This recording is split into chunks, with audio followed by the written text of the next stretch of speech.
The In Conversation podcast series with author Nigel Beckles. Welcome to the podcast. Please like the podcast and subscribe to this channel. Thank you. Have you experienced several failed relationships or been through a divorce? How can you avoid making the same mistakes again? How to avoid making the big relationship mistakes is out now. Hi, my name is Nigel Beckles. My new book is packed with practical and common sense strategies that you can use to make better relationship choices. Now you can discover the dangerous myths about love. If your relationship expectations are realistic, why you could be falling in love for all the wrong reasons. How to avoid making the big relationship mistakes. It's a book that could change your life. Available from www.relationshipmistakesbook.com and amazon.co.uk. Kindle version also available. Get ready for takeoff. Welcome back to my In Conversation podcast series. My guest for this episode is an American author, relationship counselor and coach who specializes in choice theory, Kim Olver. Hi Kim, welcome to my podcast series. How are you? Doing great, Nigel. Thanks for having me. You're most welcome. You're based in America. Whereabouts are you?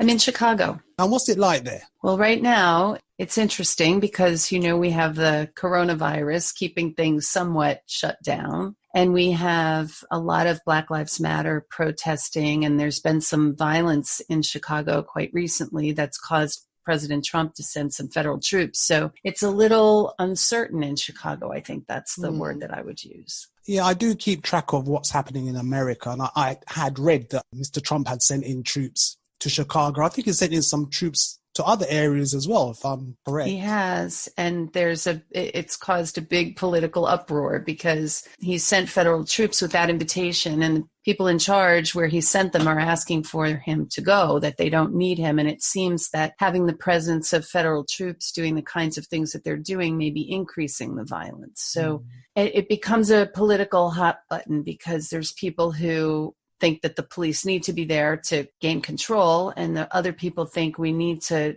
listen to people and understand what their gripes are so that we can figure out the appropriate action. So it depends on which side you're on. Well, Kim, you're recognized worldwide as an expert in choice theory. What exactly is choice theory? Well, choice theory has evolved over the years. It was posited by psychiatrist Dr. William Glasser, who was using therapy called reality therapy. And he was looking for a theory that explained why reality therapy worked. And he found a theory called control theory that was developed by William Powers. And control theory is an engineering theory about perception. And when Glasser discovered Powers' theory, he understood why reality therapy worked. So he started to work with Powers' theory, and he made some additions, namely the 5 basic human needs, as well as the concept of total behavior, meaning that when we behave, we have 3 parts to our behavior all the time happening simultaneously. And so when he did that, he decided his theory should be named choice theory instead of control theory. And he got Powers' permission to change the name because he had added so many things to it. And when people heard control theory, they got the wrong idea. They thought that control meant you were going to control other people. And choice theory is really just the opposite. It's about we all have choices, no matter our circumstances. We have choices, and it's the choices that we choose that actually direct our life. So choice theory started as an explanation of human behavior. It explained why people did the things that they did. It was very useful for those who were practicing reality therapy. And then Dr. Glasser was advising all of us who used reality therapy to start teaching choice theory to our clients. So it became less of an explanation of human behavior and more a way of helping people help themselves. By teaching them the theory, they could make better choices and improve their life. And most recently, right before Dr. Glasser passed away, his most recent work was about relationships. And he created lists of 7 connecting relationship habits and 7 disconnecting relationship habits. Of course, there's more than 7, but those 7, if you can get a handle on decreasing the use of the destructive ones, the disconnecting ones, and increase the connecting ones, then you can actually say you're living your life in a choice theory way. So it kind of morphed from an explanation of human behavior to a self-help psychology to a way of living your life. So in the theory, what are some of the healthy connections or healthy behavior connections, and what are the destructive ones? I'll start with the destructive ones because they're much easier to understand, and probably we've all used them in some form or another. And the reason we use them, and this is one of the proponents of, or one of the conditions of choice theory, is that all humans have pictures in their heads of how they want things to be. And in our heads, everything's perfect. But when we come out into the real world, we realize things aren't perfect. Our partners aren't perfect. Our jobs aren't perfect. Life just isn't matching the pictures that we have in our head. So then we start to work on the people and things in our life to try to get those things to match what's in our head. The problem is when you start working on people, they have their own ideas about what their world looks like, and it doesn't include you trying to work on them. So that's what creates a lot of the drama and a lot of the problems in relationships, is that we're trying to work on each other and fix each other when the other person doesn't think they're broken. And so it causes strain in the relationship. So some of the behaviors we use to make that happen, we might complain, blame, criticize, nag, threaten, punish, and we can even bribe people to do what we want them to do. Honey, if you do this, I'll do that. And even though you may want the bribe, you may engage in that behavior, but there's this resentment of being controlled. Why can't you just get the prize without having to perform for it? So that is a disconnecting behavior. So we like to replace those as best we can. And it sounds easy. It's not easy, but we try to replace those with listening. And when I say listening, I'm talking about listening for understanding. Supporting is about doing it when things are difficult as well as when it's easy. So it's easy to support people when they're doing what you want them to do.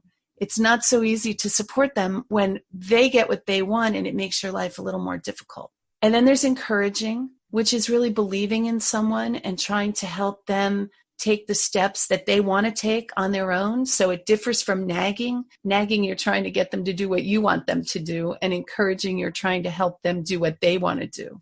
It's a big difference. And then there's trusting. And trusting to me is a little complicated because people think trusting means blind trust. And we're pretty skeptical about that blind trust in people. I think that people generally trust, but they trust the wrong thing. People trust the people in their lives to be the people that they want them to be instead of the people that they actually are. And I think based on choice theory, if we can learn what I call the unconditional trust challenge, I've created this challenge that came from something that happened in my life. And my unconditional trust challenge for myself is to always trust every single person to do one thing. And if I trust them to do this one thing, I'm never disappointed and I'm always able to adjust myself. So the one thing I trust everybody to do, and choice theory tells you this is what they're going to do anyway, every person at any moment in time is going to make the best choice they have available to them based on the information they have to get what they want in that moment. And so it's not earth-shattering, it's just common sense. But if everyone is doing their best to get what they want, and I happen to care about them, why would I be mad about that? It might cause a problem because I wanted something different. I wanted you to do something with me maybe, or for me, and you chose something different. But if I know that that's what you're going to do, what's most important to you at that moment, then I need to adjust and say, okay, you took care of what you needed. Now I have to figure out how I'm going to get what I need. And then I take responsibility for what I want instead of pointing a finger at someone else and saying, you should be responsible for meeting my needs for me. So that's trust. Respect is another thing. And we like to use the golden rule that we were all taught. Most religions have some version of the golden rule where you're supposed to treat others the way you want to be treated. And that works great if the other person wants to be treated the same way you do. But that's not reality. Most people view respect as something different. In the United States, if I go to the southern part of the United States, or if I'm in a military environment, I get called ma'am a lot. Well, to me, ma'am is not respectful. Ma'am makes me feel old. So someone is trying to respect me and I'm feeling disrespected. So I like to engage Tony Alessandro's platinum rule. he created this platinum rule that says, do unto others as they would have you do unto them. So you have to engage listening to find out what respect looks like to the other person, and then give them what they need to feel respected, not what you might want in a similar situation. Of course, if it's just a passing thing, a server in a restaurant or something like that, they're not going to ask. They're still going to call me ma'am, and I'm not going to get upset about it. But if this is someone that you're in relationship with, it's worth investing the time to find out what feels respectful to the other person. And then there's accepting, which I think is really the crux of choice theory. In fact, we'll adapt sometimes the serenity prayer, and we'll say it like this: God, grant me the serenity to accept the people I cannot change, courage to change the one I can, and the wisdom to know that person is me. And so choice theory does a lot of accepting of other people and a lot of looking in the mirror and looking inside to figure out, if everything stays the same out there, if other people in my life continue to do what they do because it's meeting their needs, what do I need to do to be able to adjust myself? And it might be that you need to end that relationship. That could be what it is. And it might be that you decide to distance yourself from that relationship. It could be that you enable the behavior. It could be that you set some boundaries. But whatever it is, you need to be responsible for your part and stop looking to the other person to change. You just accept people for who they are and where they are. And then you decide your response to that. Instead of reacting to them, you're responding. And then the last thing is negotiating differences. And that's in any relationship, you're not going to always 100% want the same things.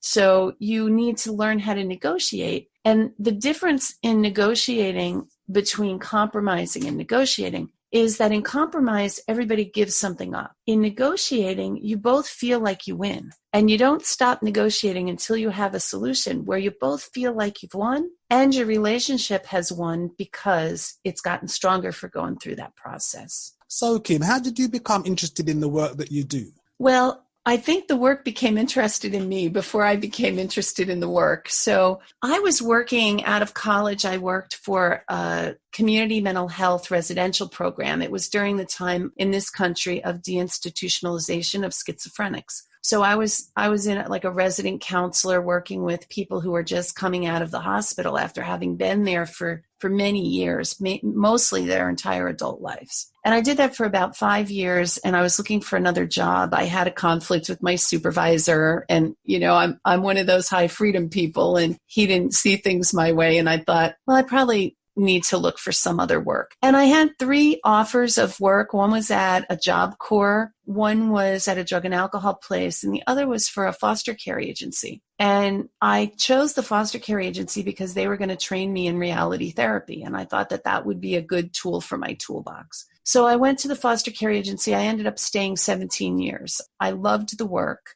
I know we had talked a little off the show about kids who have been abused as children. And that was who I worked with, were abused kids, mostly sexually abused kids. And I loved the work. A lot of people said, how do you do that? But I just focused on the help that we were able to provide those kids and not the horrors that they had survived and lived through. And I left there mainly because I discovered in my work at that foster care agency, I had risen to the position of director of training and development. And I just loved the work. I loved teaching adults, and I really was passionate about teaching choice theory. And so I did that. I worked for the William Glasser Institute as a trainer on the side. And then it became time. My husband died in 99, and I finished raising my 2 kids. They were out of the house. We lived in a rural part of Pennsylvania, and I decided I needed more culture. So I moved myself to Chicago and started my own coaching business. And that's what I do now, and I've never looked back.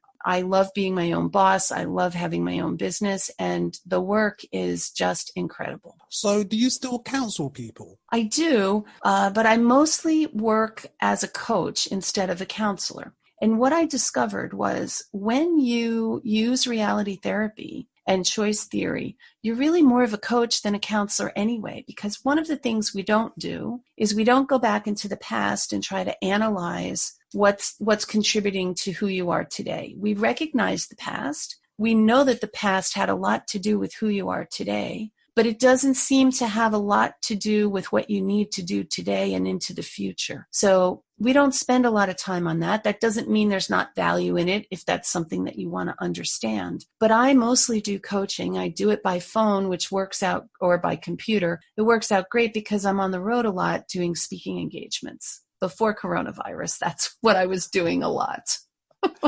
So the speaking engagements, what type of events were you speaking at? Well, a lot of my speaking engagements were booked by choice theory people around the world. I go to places where they invite me and I talk about different topics that I may have written about, or I do some choice theory training while I'm there. So, Kim, you're the author of several books. Why were you inspired to become involved with writing books and publishing? Well, I'll tell you how it happened the first time. I was doing a presentation with my friend Sylvester Baugh. We were doing a presentation on diversity at a choice theory conference, and we had quite a bit of people there. And after the end of our presentation, this woman came up to me. Her name is Marcella Finnerty, and she's from Ireland. And she asked me how we developed our workshop, because it seemed to be very effective in getting at implicit bias, and that she'd never seen it done that way. And she wanted to know what references we used and what books we read. And I had to tell her that there might be books like that, but we haven't read those books. We just developed our workshop based on what we know of human behavior and choice theory and the challenges of diversity. And so I looked at Sylvester in that moment and I said, we should write a book about that. And he said, you're right, we should. And we did. And that's how the first book came to be. But what was really interesting to me was I've kept a scrapbook since I was a little kid. And I was going back through my oldest scrapbook, and I noticed a letter. I had kept a copy of it that I had written in 4th grade. And it was to this company asking them how to become an author. And I didn't even remember that letter. I had no idea that I had any interest in doing that. It completely left my consciousness, but it was very validating to see that. And I thought, isn't that interesting? I've had this desire really since I was about 9 years old. So what is the first book called and what is it about? Well, I'll tell you, I had a working title called Diversity from the Inside Out. And I wished I had kept that title, but I let my marketer talk me into changing it to Leveraging Diversity at Work, because he thought that there was no business people that were going to want to buy a book called Diversity from the Inside Out. So I did make that shift. And the book is about diversity, and it's about my relationship with Sylvester. And we have become what we consider ourselves best friends. And that shouldn't have happened looking at us from the outside, right? He's a Black man. I'm a white female. He lived in Chicago. I lived in the country. He was single. I was widowed. I was raising teenage boys. He was raising younger girls. And we really had nothing in common based on the outside looking in. But our paths crossed in the world of choice theory. We were taking a training together at the same time. We were close to the same age, so we kind of gravitated towards each other. And we discovered all these things that we had in common that we never would have known if we would have let those outside things interfere with our getting to know each other. We both worked for foster care agencies. We were both directors of training. I mean, just that in and of itself was pretty crazy. And then we had some spiritual beliefs that aligned, and we had some family things that were similar. And we just really hit it off and became really close, mainly on the base of our choice theory connection. Because when you're a choice theorist, you think differently than the vast amount of people in the world. And so it can be very isolating if you don't have other people who share those beliefs. And so we are still friends today, and we met in the 90s. So it's been a while. So when was the first book published? 2006. And what other books have you written? So after that, I wanted to write a book about relationships, Nigel, just like you did. And I wanted to write a book about relationships because I felt like we had choice theory people, we had a way of explaining relationships and how they would progress in a way that wasn't pointing fingers at any one person. It was just about the nature of relationships and human nature, how relationships tended to go awry. So I thought it was important to write that book so people would understand and be able to build better relationships, because our relationship with our significant other or significant others, it depends on, whether you're in a monogamous or an open relationship, but it is really important and foundational to your mental health and how you move through the world. When your relationship is functioning well, then most everything else feels like it's falling into place, and what isn't, you can handle. But when your relationship is challenging in your life, then it tends to have the rest of your life kind of running amok, if you will. So I wanted to do research. I didn't want it just to be my humble opinion. I wanted to do some research. So I decided I was going to interview 100 happy couples. And at first it was kind of challenging to decide, how do you define happy couple? But I decided these were my parameters. You had to be together at least 10 years because everybody looks good in the beginning, right? So you had to be together at least 10 years. You didn't have to be married, but you had to be together 10 years. And when interviewed apart, you had to both say that you were happy in the relationship. That was it. Those were my 2 criteria. And I speak a lot. So everywhere I was, I would invite people in the audience. If you are this happy couple, if you know of a happy couple, let me know. I'd like you to take my survey. So I thought it would take about 6 months to find 100 happy couples. I'm really sad to say that it took me 2 years. And that was what really propelled me to write the book, because I thought it was bad, but I didn't realize just how bad it was. And it wasn't like everybody was miserable. They were settling for a mediocre, humdrum kind of relationship. It's like, I'm not happy, but it could be worse. And if I go out and try something else, there's no guarantee that'll be any better. So people were just kind of resigned to the relationship that they had. And I knew it could be better than that. So that was why I wrote that book. Then my next book was called Choosing Me Now. And it was taking the focus off of relationships and doing the self-growth and development work that we really need to do for ourselves, maybe to be better in a relationship or maybe just to be good alone. And it came about because people were asking me, are you taking care of yourself? Are you okay? And I look in the mirror and I'd be like, what are people seeing in me that I'm not seeing? And by the way, what does taking care of yourself really mean? Like, I'm independent. I live in my own house. Of course, I'm taking care of myself. I'm not on the street. I just couldn't figure it out. So like you, I did some research and I looked for books that talked about self-care. And what I found was kind of a dearth of information. There were things about get enough sleep, eat healthy, exercise, and maybe there was an occasional set some relationship boundaries. But there wasn't a lot of more in-depth work that I was looking for. So I went away. I like to go away. I get the opportunity most years to go away to Cabo with a friend of mine. She has a timeshare and I get to have my own timeshare and go and be there with her. And it's really nice because it's by the ocean and I write my books there. I usually bang out a first draft in a week while I'm there. And then I spend the rest of the year, making it what it turns out to be as a published work. So when I was in Cabo, I realized, Kim, you're trying to write this book on self-care. You really don't know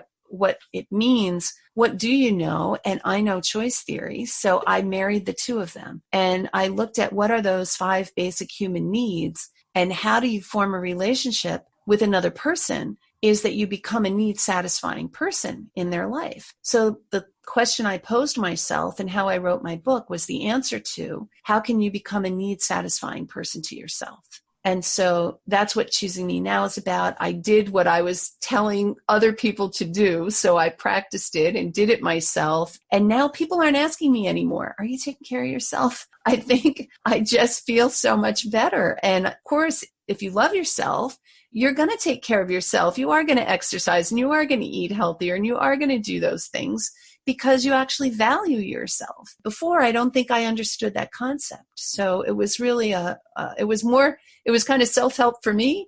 And in the process of helping myself, I thought maybe it would help others. So do you plan on writing any more books? I never plan on it, but of course I'm working on some. I've wanted to have my own thing. I've been teaching William Glasser's work for most of my adult life, and I wanted to create something that I could call mine.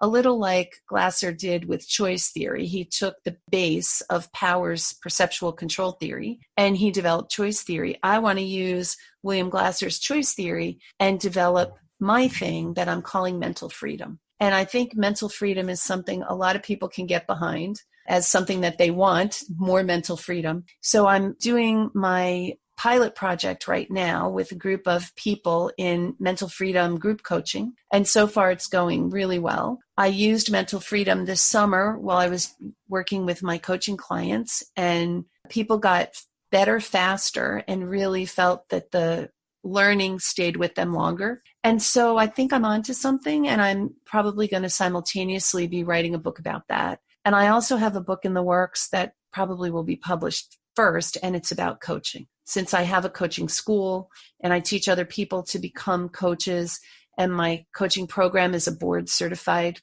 coaching school. So I want to write a book about that so people can have it as kind of reference material. And I'm actually hoping that some universities might start offering coaching programs in their university and maybe use my book as their textbook. Those are my next projects. So, Kim, how can people contact you? Well, people can write to me at kim@therelationshipcenter.biz. That's B as in boy, I as in India, Z as in zebra. And I want to point out, since you have an international audience, that center is spelled the American way. It's CENTER, therelationshipcenter.biz. Kim, that has been a really fascinating conversation. Thank you very much for your time. Thank you, Nigel.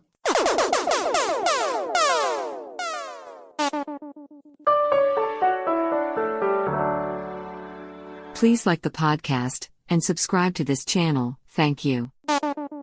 Award-winning author Pamela R. Haynes. Her latest book, Loving the Brothers, is available from Amazon and all good bookstores now. Nominated in the Best Writer category by the BLAC Awards for 2020. Loving the Brothers by author Pamela R. Haynes. Order your copy of a fantastic book now. Looking for Love is a documentary that explores Black relationships in the UK, seeking answers to difficult questions, transforming the way we think about love and relationships. 50% of couples who marry this year will get divorced. Looking for Love from the award-winning director Menelik Shabazz is finally available on DVD. If I had been to a counsellor or been to a therapist, I would have dealt with a lot of those issues a lot quicker. Get yours today from lookingforlovefilm.com.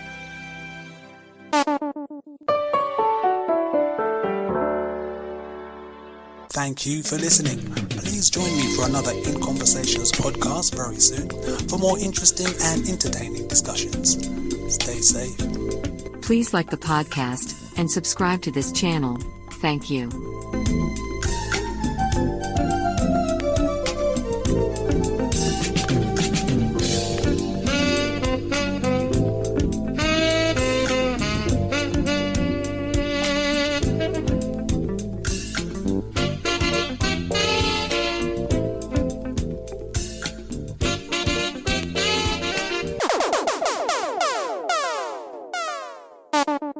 Please like the podcast and subscribe to this channel. Thank you.